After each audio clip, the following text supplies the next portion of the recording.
entrando no ar, tá?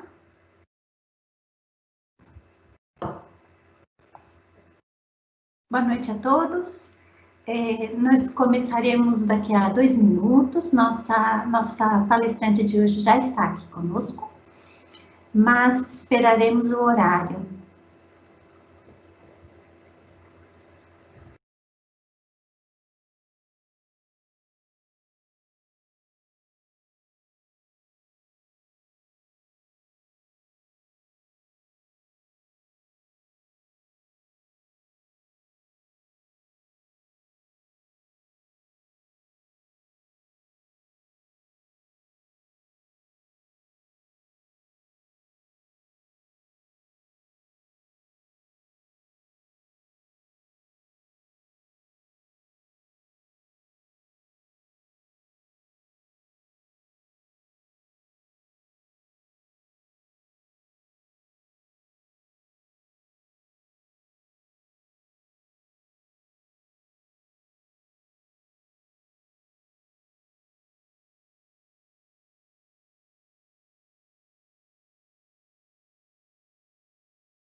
Boa noite a todos. Começamos o evento, então, hoje, pontualmente, às 19 horas.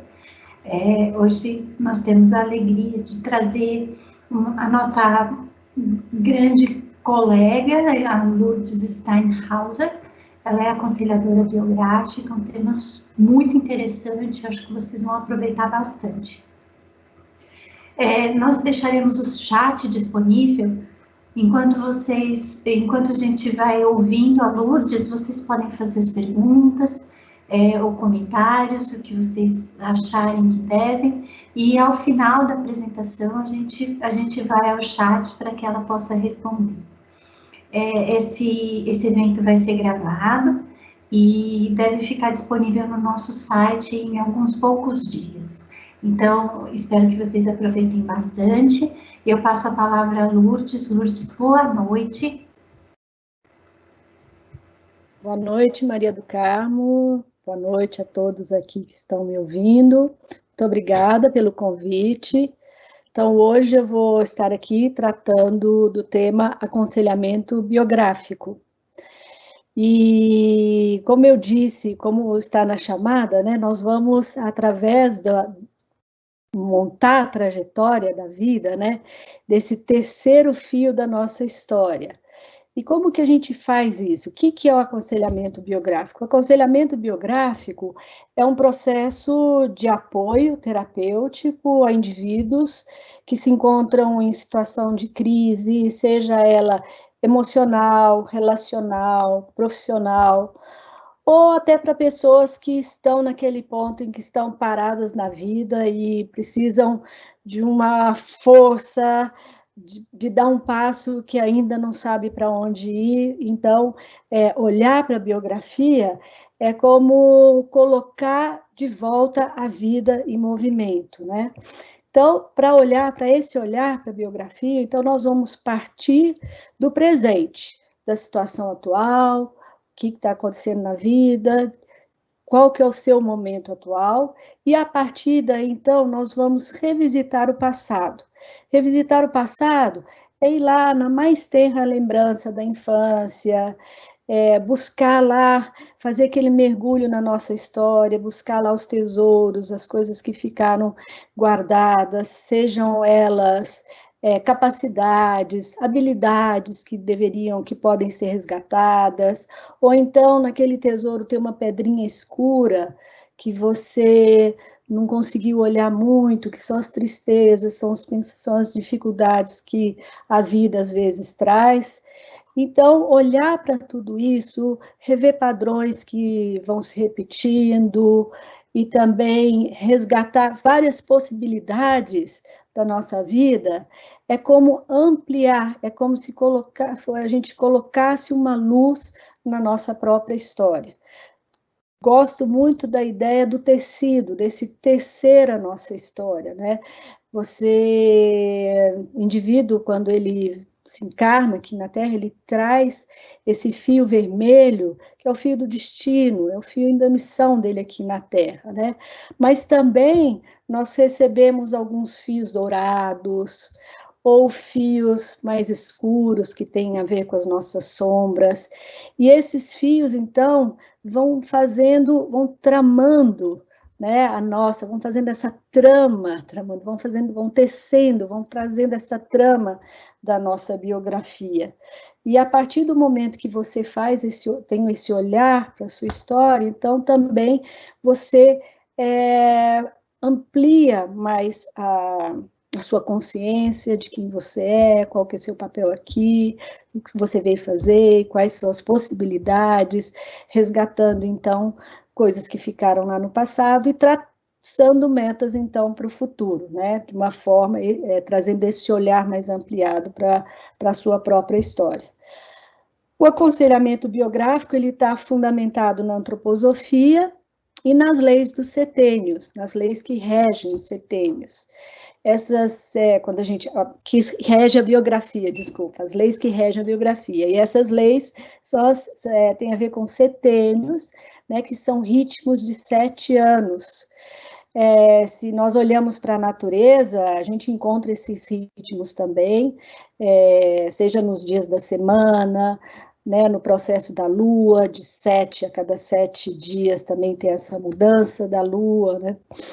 Nas 7 cores do arco-íris, as 7 notas musicais. Da mesma forma, na nossa biografia também nós temos esse ritmo de 7. Essas leis, elas são gerais para todos, mas cada um vai viver de uma forma única e individual esse processo dessa passagem por essas fases dos 7 anos. E para falar dessas fases, eu trouxe aí, então, um gráfico, um pequeno gráfico, que nós podemos falar primeiramente sobre essas fases da vida. Maria do Carmo, se você puder passar para o gráfico. Tem um gráfico após esse.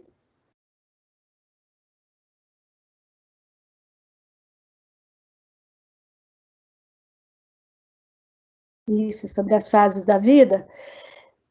Então, a gente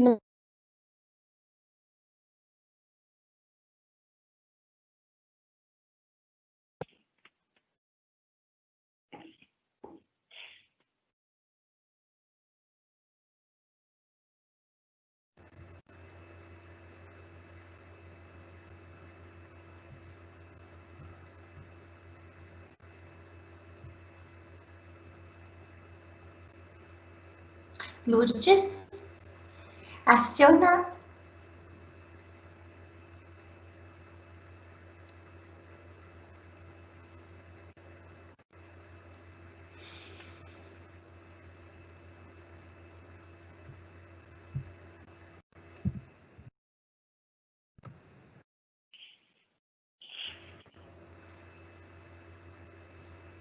Lourdes?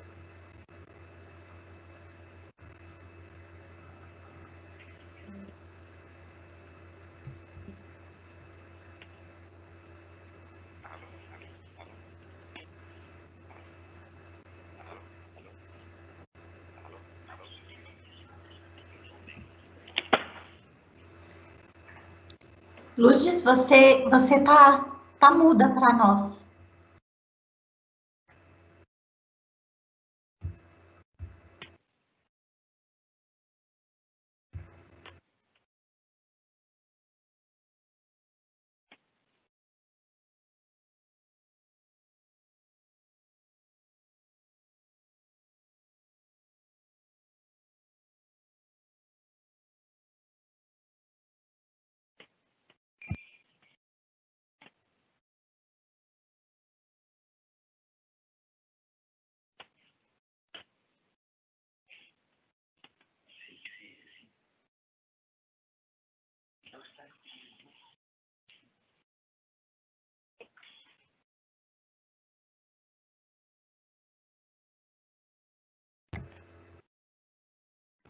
Lourdes, o seu microfone não está ativo para nós. Nós não estamos te ouvindo.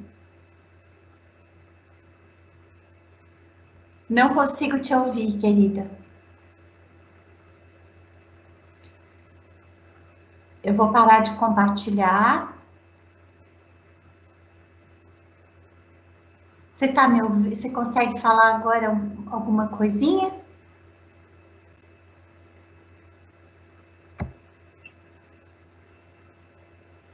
Seu microfone está desligado.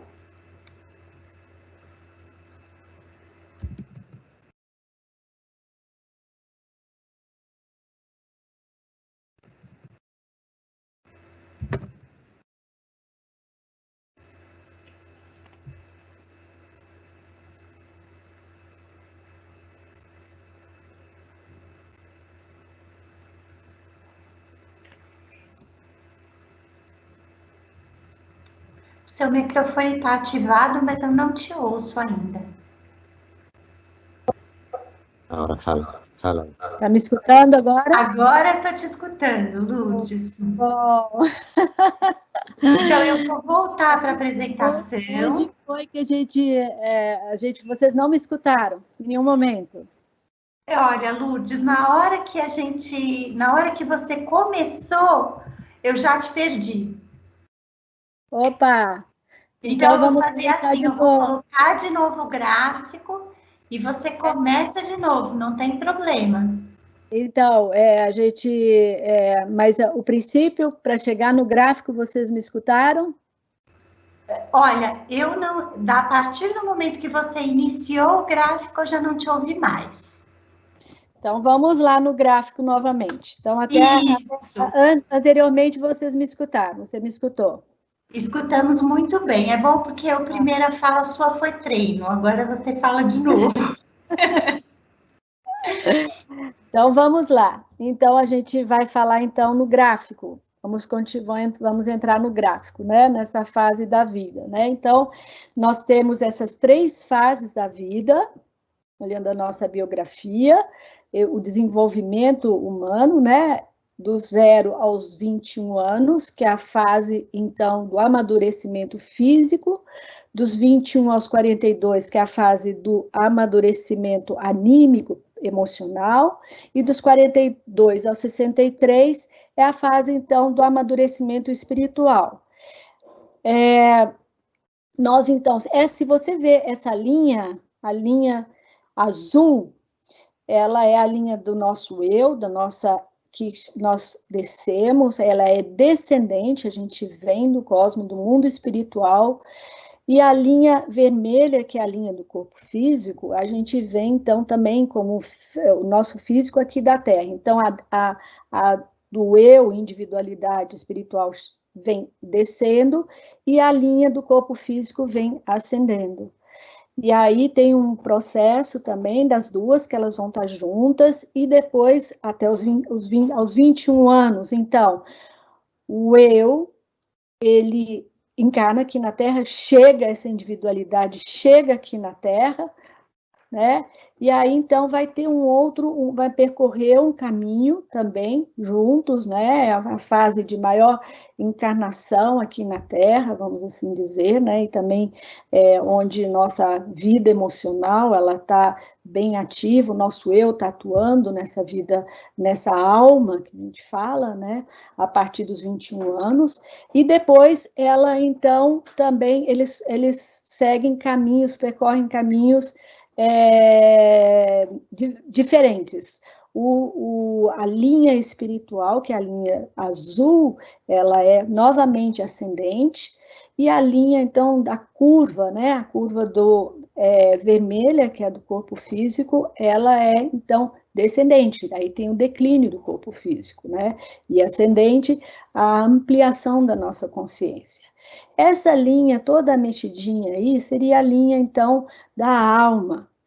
A alma, ela também, no princípio, no amadurecimento do corpo físico, ela é ascendente, ela acompanha o nosso corpo físico, então, no desenvolvimento das suas 3 instâncias, das 3 características, instâncias da alma, que é o pensar, o sentir e o querer.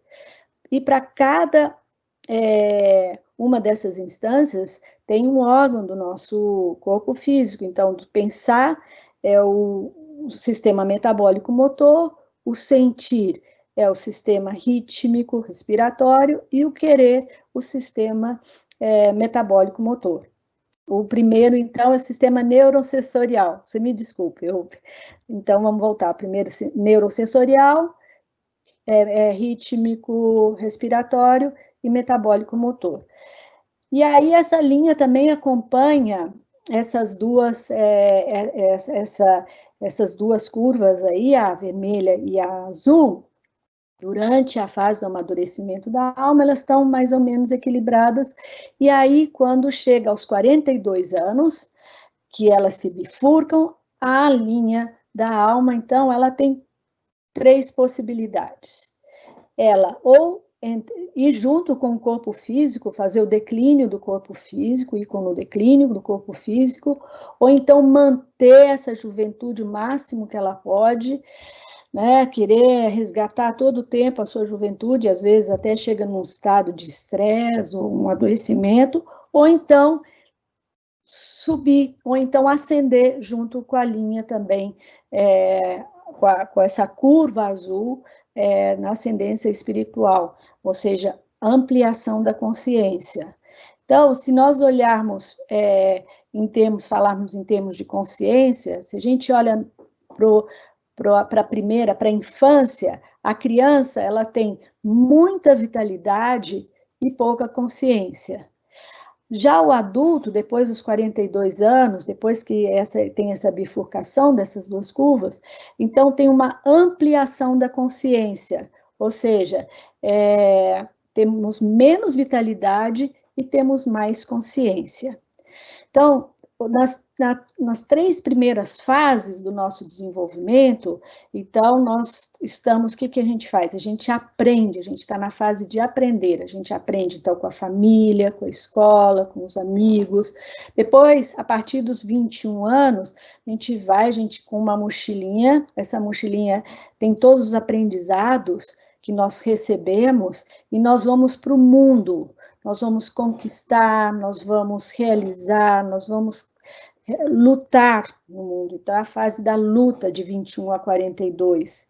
E a fase de 42 a 63, então, é a fase onde, a partir dos 42 anos, nós tomamos a vida nas nossas mãos e vamos, então, seguir o caminho do autodesenvolvimento. Agora é com a gente, agora né? Nós que vamos agora tomar as rédeas da nossa vida e seguir as nossas vidas. Então, é a fase que a gente fala de tornar-se sábio, é a fase do autodesenvolvimento. Agora, eu queria passar para o próximo gráfico, onde a gente vai falar, então, sobre cada setênio.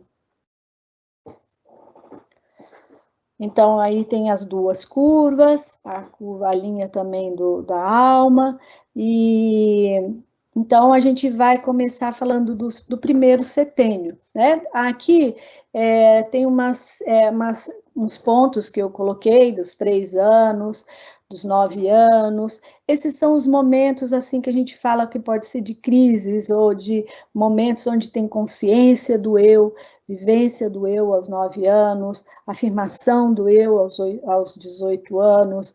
Aí a gente vai falar também sobre o nó lunar e as crises também, a crise de identidade, crise dos talentos e a crise da autenticidade. Então, falando sobre o primeiro setênio, né? Depois a gente, no final, a gente pode voltar nesse gráfico e aí vê-lo novamente. O primeiro setênio, se você puder passar, Maria do Carmo, para o primeiro setênio, por favor. Obrigada. Então, é a fase do desenvolvimento da estruturação do sistema neurosensorial, né? Então, a criança, quando nasce, quando chega, né, ela vai desenvolver toda essa parte mesmo neurológica, né, e também a parte dos sentidos. A criança, ela é toda aberta para o mundo, né? Os sentidos são a janela para o mundo. Então, a criança recebe o mundo através do sentido. Tudo que vem, ela recebe, ela está lá como uma esponjinha, ela absorve coisas, o que ela cheira, o que ela sente, o que ela escuta, né? Então, ela é essa esponjinha. E o ninho também é muito importante para essa fase. Quando a criança é como se fosse quando a gente vai receber uma visita em casa, a gente prepara a casa para receber uma visita. Então, assim, o ninho é essa preparação da família para receber uma criança, né? Então, quando a gente olha para a nossa biografia, olhar como foi esse ninho, se esse ninho teve calor, se esse ninho foi acolhedor, ou se você chega, às vezes, numa fase em que nesse ninho tem muita tristeza, às vezes alguém da família morreu, ou existe um momento de, talvez, separação dos pais, enfim, pode ter também momentos em que tem muita tristeza, e isso depois a gente vai levando para a vida, e depois tem que ver na fase adulta como também quais foram as forças que nos tiraram desse lugar, né, da tristeza, ou então da violência, ou então quais foram as forças desse ninho caloroso que me deram também para eu ser uma pessoa que sou hoje, mais confiante na vida, enfim. E também nessa fase é onde a criança desenvolve as 3 primeiras capacidades dela, que a gente diz, né? Que são o andar, o falar e o pensar. Então, primeiro a criança anda, depois ela fala, ela balbucia as primeiras palavras, e aí depois ela começa a falar frases. E aí, então, é como se ela começasse a estruturar um pequeno pensamento, vamos assim dizer, e aí, a partir daí, ela fala eu aos 3 anos. Então, aos 3 anos é quando a criança tem a consciência, a primeira pequena consciência do eu. Claro que isso hoje acontece de forma cada vez mais rápida, e as crianças falam eu muito mais cedo, mas dentro dessa evolução, né, do pensamento. O brincar é muito importante para a criança, ela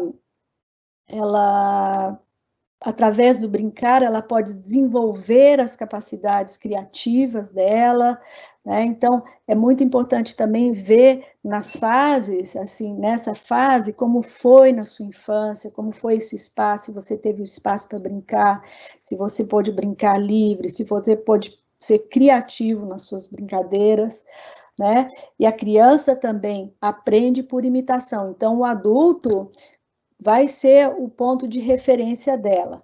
As 3 palavras importantes para essa fase é amor, calor e confiança. A criança confia no mundo. A criança, e quem traz essa confiança para o mundo, quem alimenta essa confiança no mundo para a criança é o adulto. E para a criança, o mundo é bom. A bondade, a criança acredita na bondade do mundo. Então, essa flechinha aí é como se a criança recebendo o mundo, né? Como ela está recebendo o mundo. A gente podia passar agora para o segundo setênio.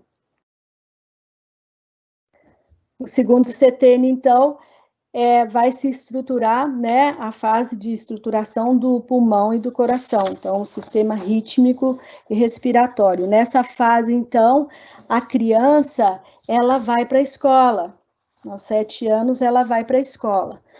Então, ela sai da casa, desse movimento, desse lugar, desse ambiente amoroso, ou do ambiente da casa onde ela viveu até agora. Claro, teve o jardim de infância antes, mas o jardim de infância a gente diz que é uma extensão da casa, né? Agora sim, ela vai dar um passo mesmo para a escola. E ela encontra, então, o professor, que é essa autoridade amorosa, e o professor é aquele que vai descortinar o mundo para a criança. Ele vai trazer os conhecimentos para a criança. E isso a criança toma com muito, muito amor.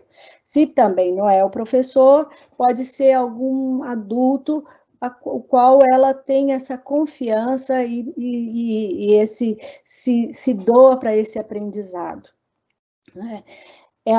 O sistema, então, é o sistema que se desenvolve rítmico, né, e o respiratório. Então, a criança vai começar essa troca com o mundo, eu e o mundo.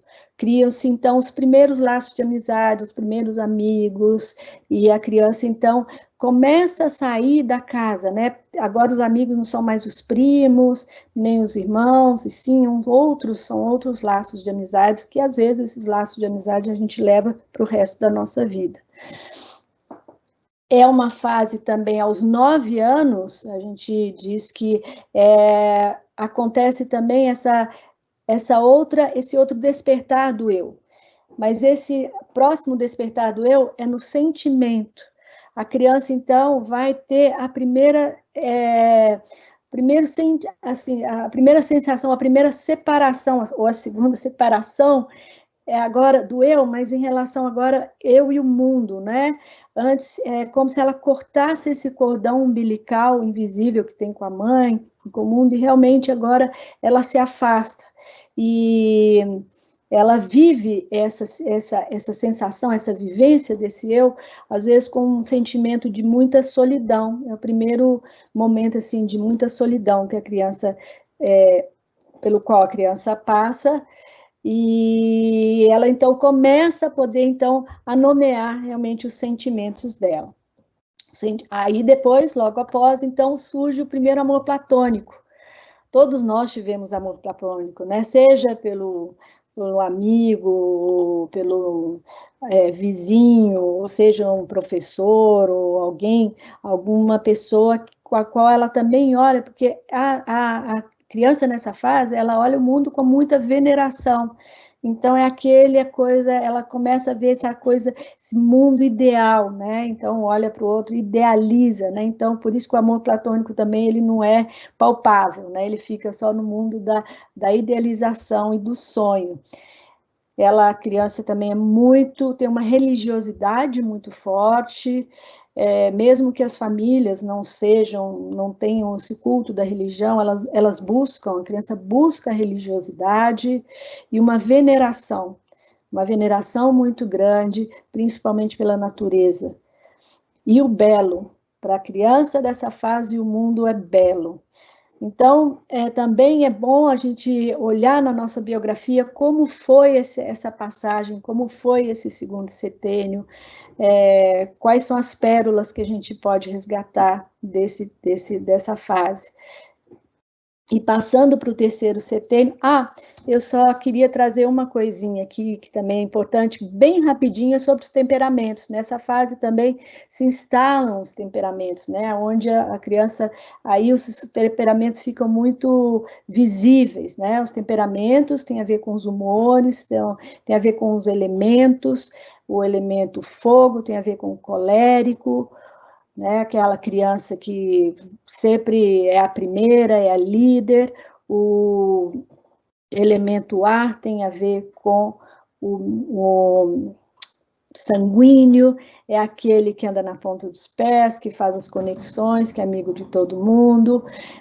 O elemento água tem a ver com fleumático, é aquele mais aquoso, fluido, que adora uma merendinha, comer uma comidinha gostosa, é aquele mais tranquilão. E o melancólico, que tem a ver com a terra, né, que é aquele mais introspectivo, que gosta de ficar mais arredio, mais introspectivo. Então, esses 4 temperamentos, eles se apresentam nessa fase de uma forma muito pura, nessa fase dos 7 aos 14 anos.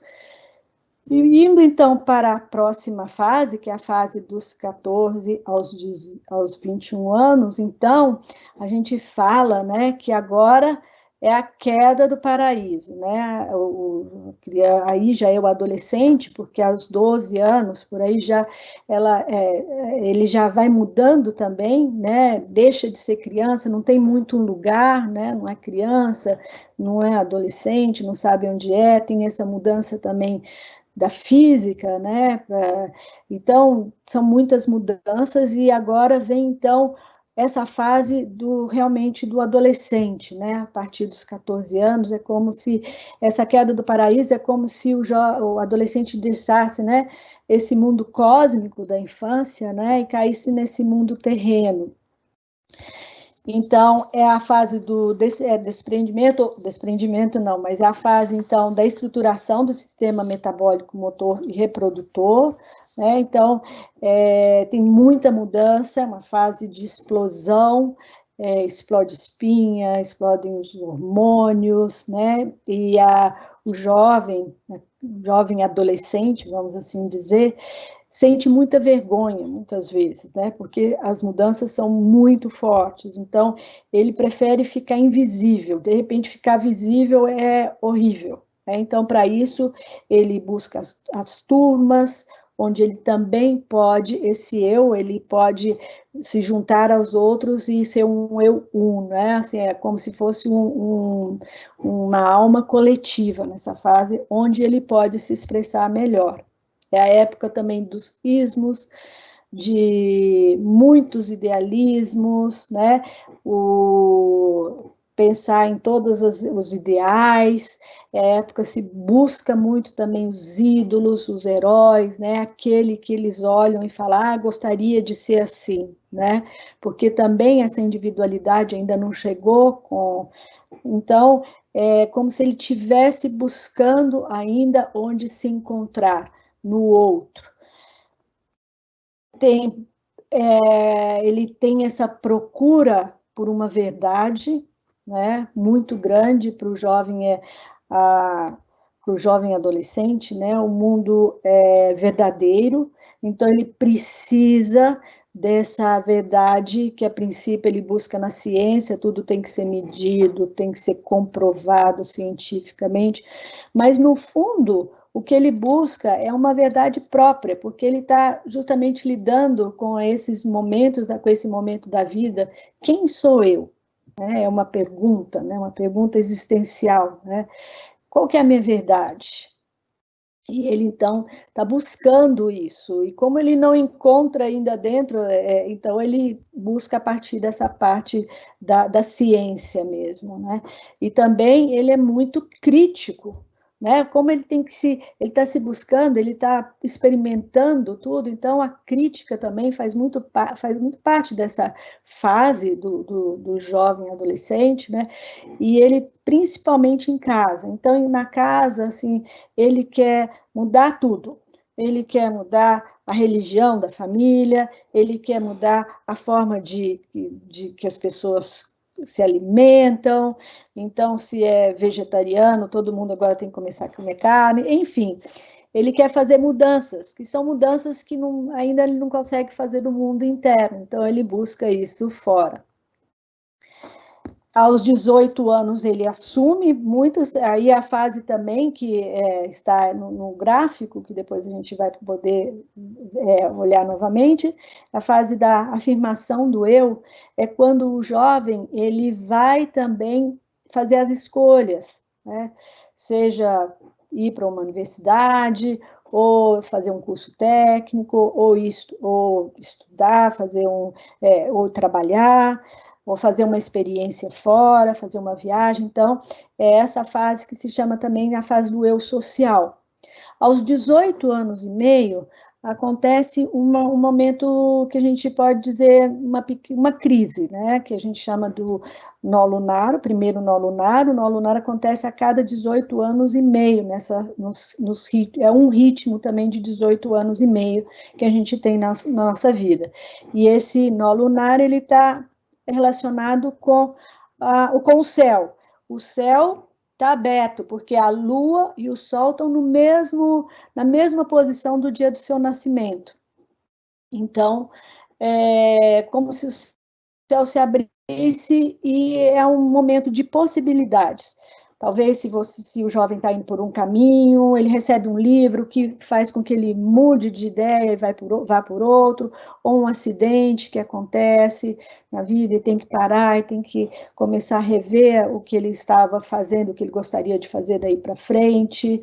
Então, o nó lunar é esse momento de parar e talvez, através de uma crise, ele, então, vou fazer outras coisas na vida também. Ou não, né? Às vezes tem pessoas que não se lembram desse momento na vida. 21 anos. Então, agora, o nosso corpo físico, ele já está maduro, o eu já trabalhou no corpo físico, né? No amadurecimento dos nossos órgãos físicos. Então, agora a gente já está pronto para ir para o mundo, né? A identidade chegou. Então, aí a gente vai falar, então, dessa época se você puder passar, Maria do Carmo, para o próximo, obrigada. Nós vamos falar, então, dessa fase da alma, das almas, né? Onde o eu agora, ele vai estar livre para atuar na alma, né? E a alma é onde a gente tem as nossas emoções, onde reside as nossas emoções. E de 21 a 28 anos, a gente chama de infância da alma, porque a infância, o eu ainda não está totalmente dentro, né? Ele está na periferia, né? Então, nós vamos com a nossa mochilinha agora, com todos os aprendizados que nós recebemos, então a gente vai para o mundo e a gente se joga no mundo, né? Então, e esse se jogar no mundo também tem a ver também com isso, com as nossas emoções, porque nós também nessa fase não estamos muito separados, assim como a criança do primeiro setênio não está separada do mundo, da mãe, né? Aqui a gente não está com as nossas emoções, nós não estamos ainda separados do mundo. Então, tudo nos afeta muito. Então, se a gente está num ambiente social ou de trabalho que a gente recebe um elogio, está tudo ótimo. Se a gente está num ambiente que recebe crítica, né, o mundo vai acabar hoje e terminou tudo, a gente precisa também de ter a gente se utiliza de papéis sociais, né, porque às vezes é muito difícil enfrentar o mundo, então a gente coloca máscaras, personas, né, que chamamos também, então, do bom filho, bom esposo, se for casado, bom profissional, enfim, esse tipo de papéis que às vezes a gente representa, porque ainda nós não temos substância, né, para estar enfrentando o mundo totalmente. É a fase da experimentação, a fase do aprendiz. Então, é uma fase em que a gente também faz muitas experiências profissionais, dentro da profissão, o ideal seria que a gente experimentasse vários âmbitos profissionais ou da vida, sair realmente com a mochila e fazer uma experiência fora. Isso é dentro desse ritmo, mas cada um vive da sua forma única. Tem gente que nessa fase já está casado, já está com filho, então vai ter outros tipos de experiência, né? Então, essa fase realmente é a fase de buscar um lugar no mundo, experimentar um lugar no mundo, se jogar no mundo, né? Isso é importante também. Aos 28 anos, a gente pode passar... então, o mote desse setênio é como eu vivencio o mundo. Passando para o próximo setênio, vou andar rápido aqui, porque eu acho que a gente tem pouco tempo, né? Agora, nós vamos, então, para a fase dos 28 aos 35 anos, que é a fase, então, que aos 28 anos a gente passa por uma crise dos talentos.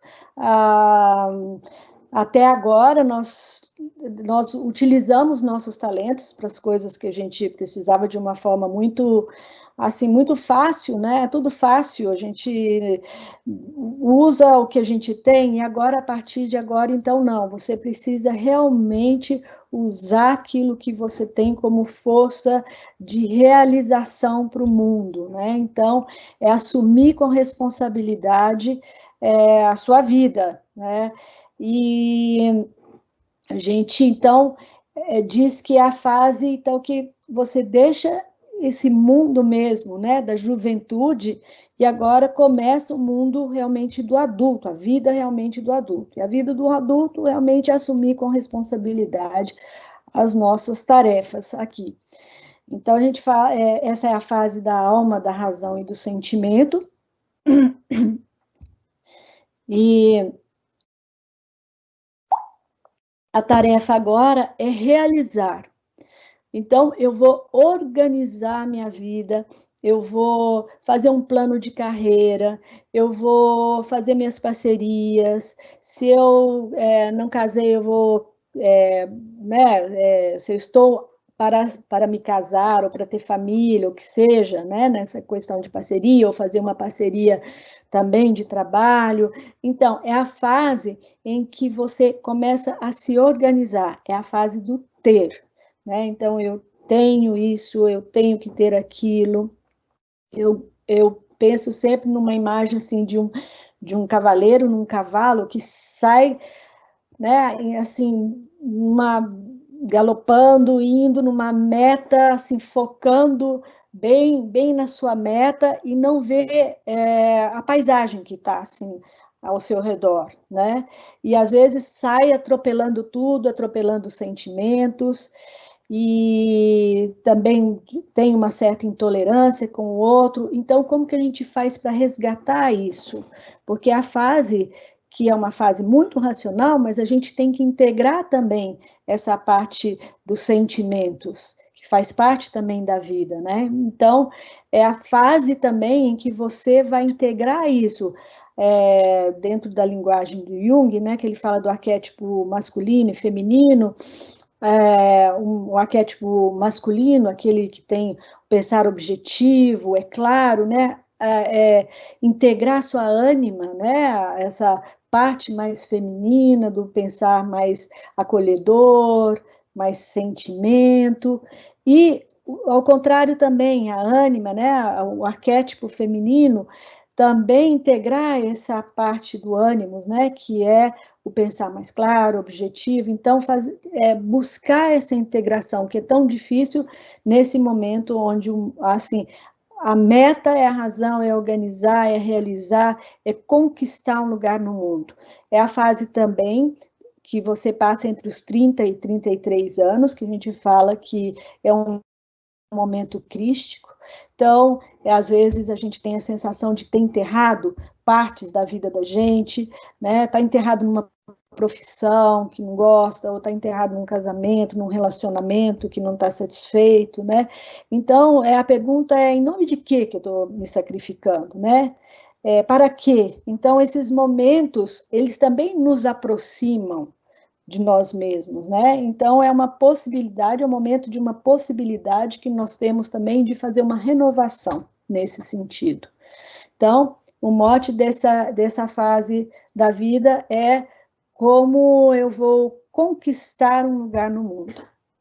Passando para o setênio seguinte, a gente vai falar então da fase da alma da consciência, né? Então, tem esse começo, o declínio do corpo físico, as nossas forças vitais vão se declinando, e aí a gente também se depara com essa crise existencial, né? Quais são as minhas escolhas? Por que eu só tenho que ter, né? Então, ter que até então foi tão importante, vem como perguntas, né? Então, como eu vou tornar esse ter em ser? Né? Então, existe uma crise existencial muito grande, a gente se depara muitas vezes com valores que a gente vinha trazendo até então, e vem essas perguntas, né? Esses valores fazem sentido para a minha vida? Ou essas vozes internas que a gente começa a escutar e a gente começa a falar, mas essas vozes são minhas ou são vozes que eu escutava da minha mãe, do meu pai, né? Engole o choro, menino não chora, menina não joga bola, enfim, são vozes internas também que a gente vai escutando, e a gente começa a se deparar com isso e falar, isso é meu, eu quero isso para mim, ou outros valores que também a gente recebeu na nossa infância e agora também a gente também pode começar a se desfazer deles, né? E para que surjam valores próprios. É uma fase, então, onde acontece o segundo nó lunar, aos 37 anos, e aí esse segundo nó lunar, ele tem a ver, então, com a nossa missão de vida, né? Vem a pergunta também, né? Quem eu sou? Aí já é uma pergunta mais bem existencial mesmo, o que eu quero para a minha vida a partir de agora? E nós chegamos, então, e também com esse pequeno, quando começa esse declínio também, né, nosso corpo físico. Entrando, então, para os 42 anos, a gente fala, então, desse... Se você puder passar para mim, os 42, se você puder passar para mim para os 40, para o próximo slide. Obrigada.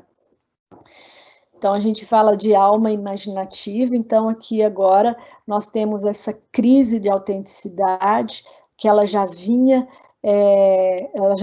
né, nesse setênio anterior, né, com essa pergunta tão existencial, quem eu sou, o que eu quero, quais são os meus valores, né, o que eu tenho que fazer a partir de agora, quais são as minhas escolhas, e aí é como se você chegasse no topo de uma montanha, nessa fase, e pudesse olhar por cima, ver a vista geral, né? Ter uma visão geral da sua história até então, da sua biografia, e ver como é que você quer levar a vida daqui para frente, né? Como que você vai tomar a vida nas suas mãos. É a fase do desprendimento também, agora começa então, como começa esse declínio das forças biológicas, né, no corpo físico, então ele começa de baixo para cima, então começa agora, esse declínio começa então a partir de baixo, através das forças metabólicas e reprodutoras sexuais, então a mulher já não vai mais procriar, mas ela vai transformar essa energia em energia criativa para o mundo, né, então agora ela vai criar para o mundo, no caso da mulher, e do homem também, né? São outros tipos de criação agora para o mundo. E também a gente fala dessa forma, como eu falo, desses desafios, né? Que é como lidar com o corpo, com o corpo que já está mudando, né? Já está envelhecendo. Então, muitas tem esse ditado, a vida começa aos 40 anos, né? Mas começa como, né? Para manter a juventude, para querer ficar velho, ficar jovem a vida toda, ou para tomar as vidas nas próprias mãos e ampliar a consciência e transformar, então, o acessório em essencial. Isso é muito importante também, é uma fase que a gente começa a pensar isso, como eu vou transformar o acessório em essencial. A próxima fase, que é a fase da alma inspirativa, que a gente chama, que é a fase da sabedoria. Então, tem o desprendimento também do sistema, do sistema rítmico respiratório, né? Então, a gente agora vai começar a escutar mais o mundo. Primeiro a gente vai se escutar, vai poder escutar, se escutar qual que é meu ritmo agora, como que eu vou fazer, como que eu vou levar minha vida agora, como que eu vou respeitar o meu ritmo e também esse escutar o mundo, o que que o mundo está pedindo para mim, né? Quais que são as minhas necessidades, qual é a necessidade do mundo. É uma fase também que pode acontecer a questão do ninho vazio, né? Os filhos vão embora, então, de repente, também tem essa sensação do vazio, né? Então, como que a gente vai transformar essa saída dos filhos, abrir a casa para a entrada de novos filhos do mundo, né? De novas possibilidades criativas para o mundo. É a fase aos 55 anos e meio, tem o terceiro nó lunar, e esse nó lunar está relacionado também com uma revisão da vida, né? Você já pode fazer uma revisão da vida, como é que você quer levar a sua vida daqui para frente. Passando para a última fase, que é dos 56 aos 63 anos, que é a fase da alma inspirativa, né? Então, tem agora essa janela da alma do primeiro setênio, né? Que são os órgãos do sentido, eles vão se fechando. A gente, então, já começa a enxergar menos, né? Alguns ouvir menos. Então, esses órgãos do sentido vão fechando, mas eles vão abrindo aqui dentro, né? Dentro da nossa alma, né? Então, também a memória vai diminuindo, né? É uma fase mais introspectiva, mas também uma fase de mais tolerância, mais paciência com o mundo também.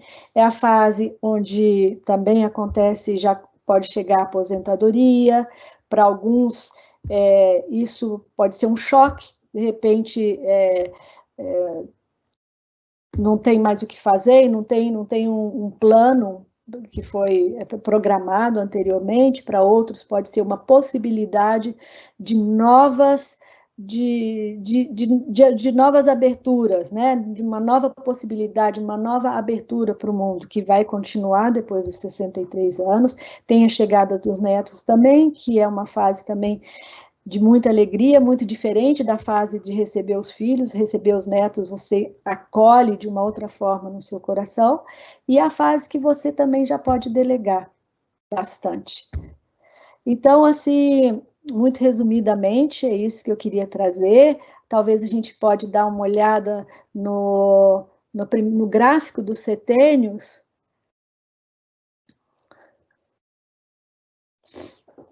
Aí, então agora, não, esse, né, onde foi falado, né, o mundo é bom, o mundo é belo, o mundo é verdadeiro, eu vivencio o mundo, eu organizo o mundo, eu questiono a mim mesmo, uma nova visão, um novo escutar, um novo viver.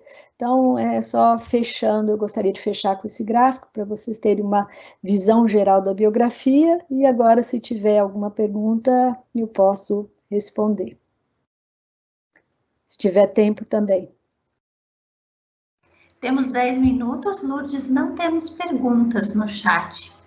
Bom, então a gente pode fechar por aqui, então, né? Podemos fechar. Vou fechar com a conclusão, e também eu vou colocar a minha...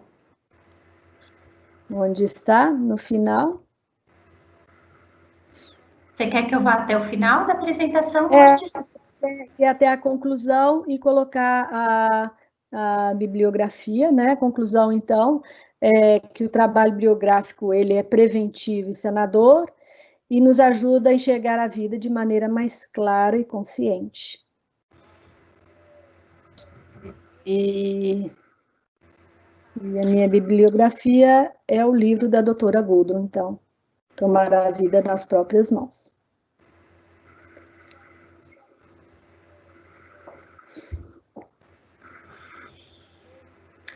Lourdes, a Giovana acaba de enviar uma pergunta. Ela quer saber o que acontece a partir dos 63 anos. Desculpa, antes de você responder, eu posso te colocar de volta Vou te colocar de volta. Pronto. Colocou? Bom, essa é uma pergunta muito interessante, né? Porque a vida não termina aos 63 anos, né? Muito pelo contrário, ela começa de uma outra maneira a partir dos 63 anos, né?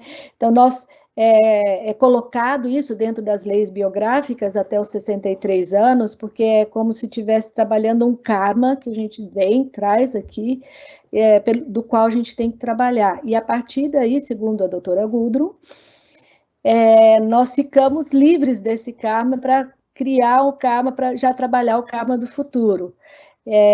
Tem um livro muito bom, um livro lindo dela, que ela também fala a partir dos 63 anos, que se chama Livres na Terceira Idade. Esse livro, então, ele vai falar justamente da biografia depois dos 63 anos. Não sei se respondi.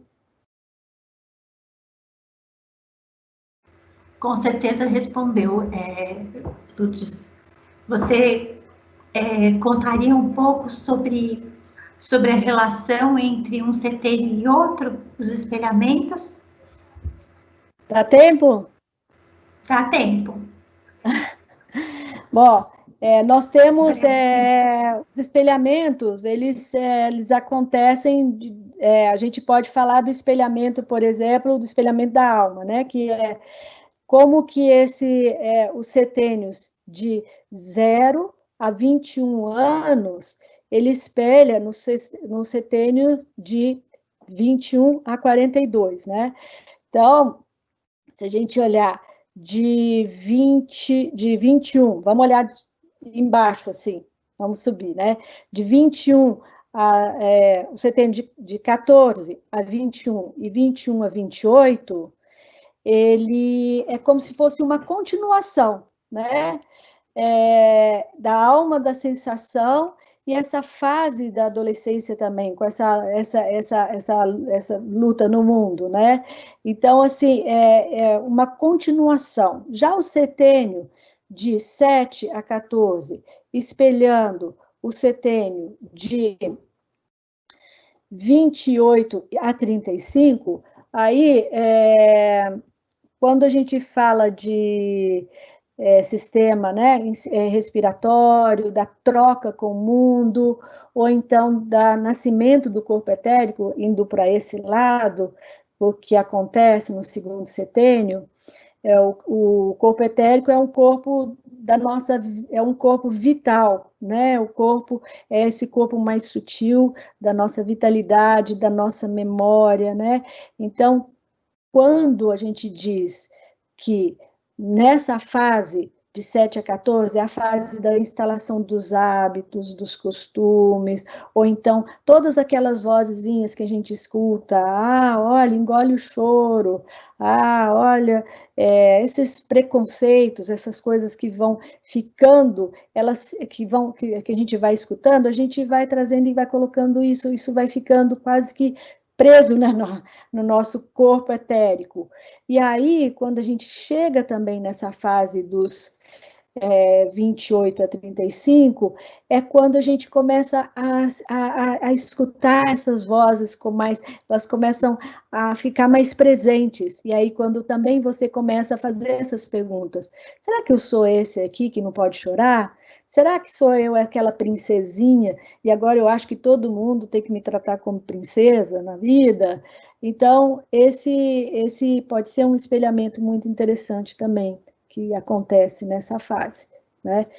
E aí tem esse outro espelhamento que a gente fala da fase do nascimento, né, de 0 a 7 e de 35 a 42, também, né, que aqui você chega no mundo, né, e aqui aí você também tem essa pergunta, né, essa crise existencial, né, esse ser, né, quem eu sou, né, quem eu sou verdadeiramente, né, eu tenho que tomar a vida nas próprias mãos, né, então a gente pode falar um pouco nesse âmbito, né, da alma, né.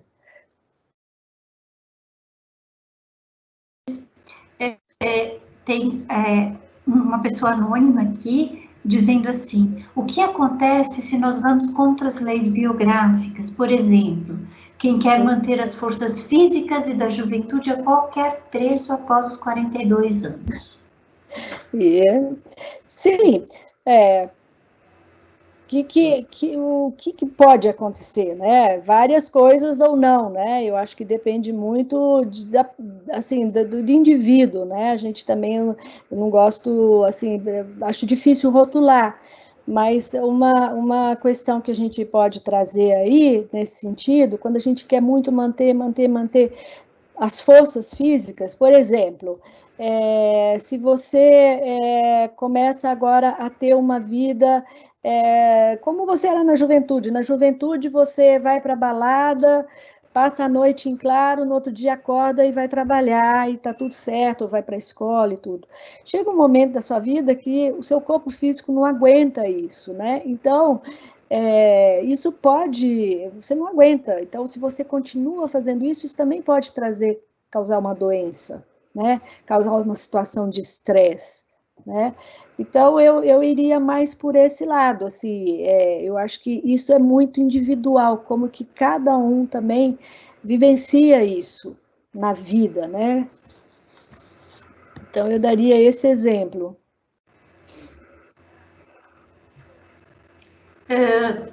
Outra pessoa anônima aqui, Lourdes, perguntando qual é a importância do trabalho de aconselhamento biográfico.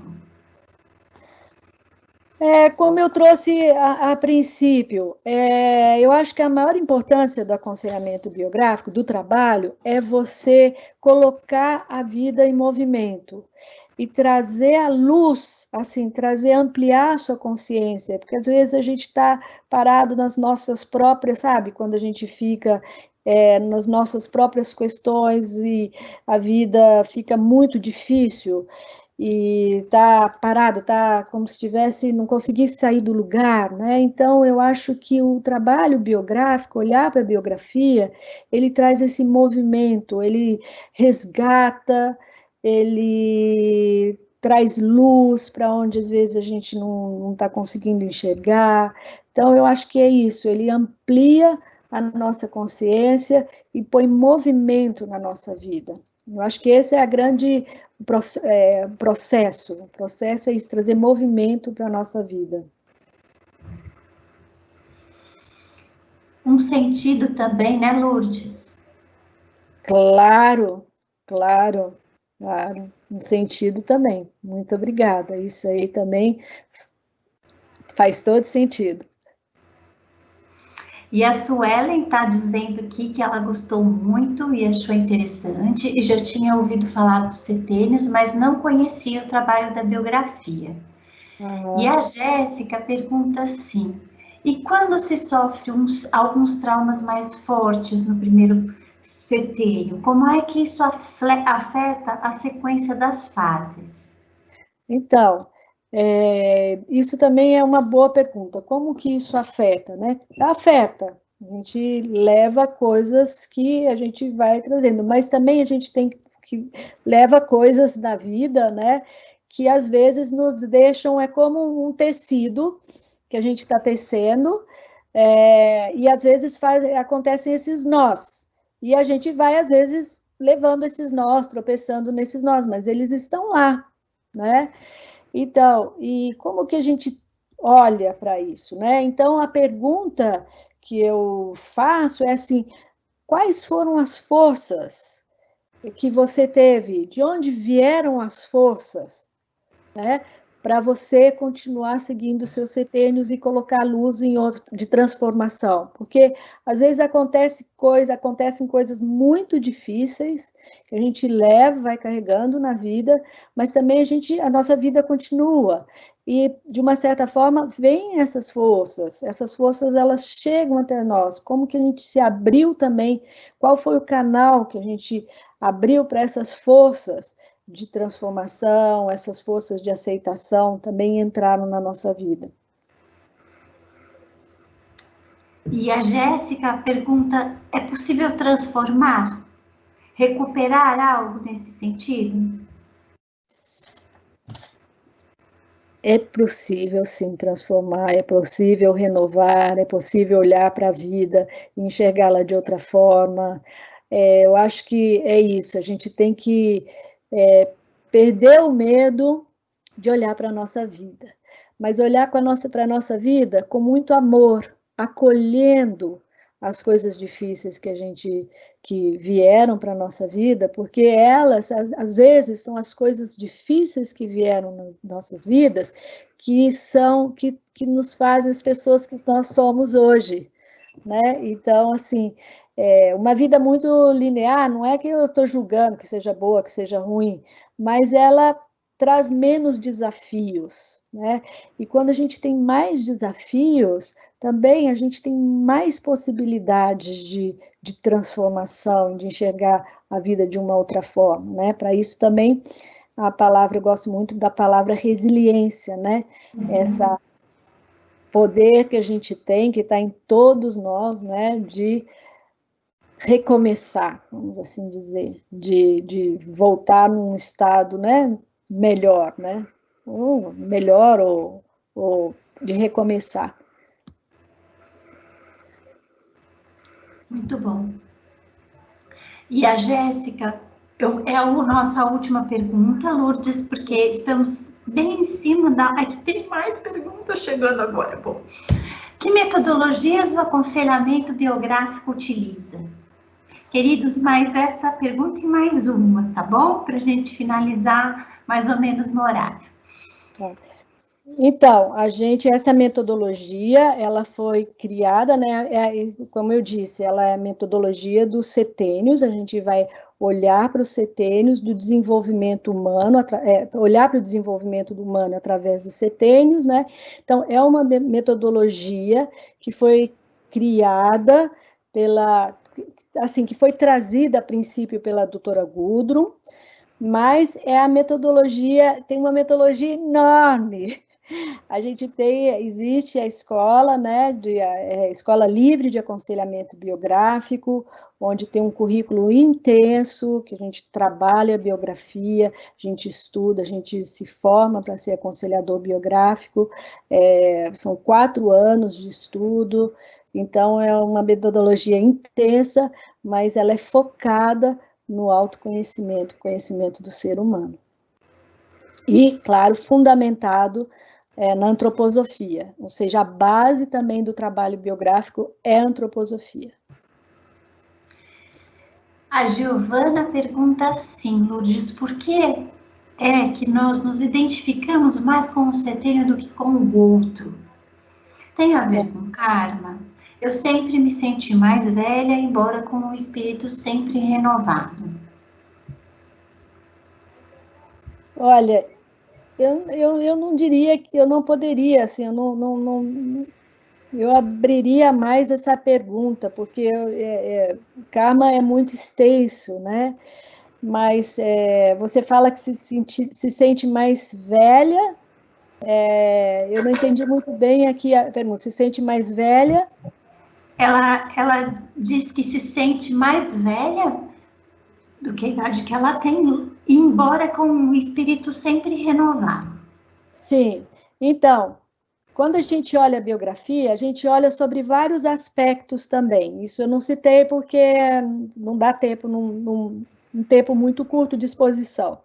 Mas a gente olha através das várias características também, assim, da alma, né? Então, assim como a gente falou dos temperamentos, a gente também tem a influência das qualidades planetárias no segundo setênio, as influências zodiacais.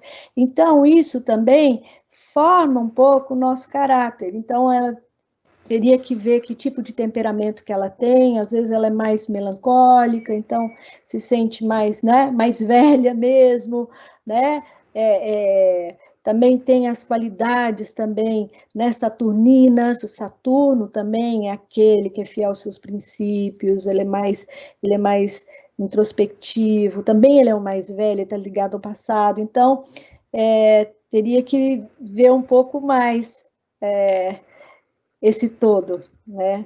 A gente olha o todo, a gente olha uma gama enorme de possibilidades. Muito bom, Lourdes. Temos aqui algumas mensagens de agradecimento a você. Então, eu finalizo também agradecendo pela sua participação. A gente para não estender muito o horário combinado com os nossos participantes. E eu espero que vocês tenham uma boa noite, um ótimo descanso, que a Lourdes também tenha um ótimo descanso. E muito obrigada pela sua participação. Boa noite a todos. Eu que agradeço. Tchau, boa Lourdes, noite. fica aqui um pouquinho que eu vou encerrar. Bom, muito obrigada.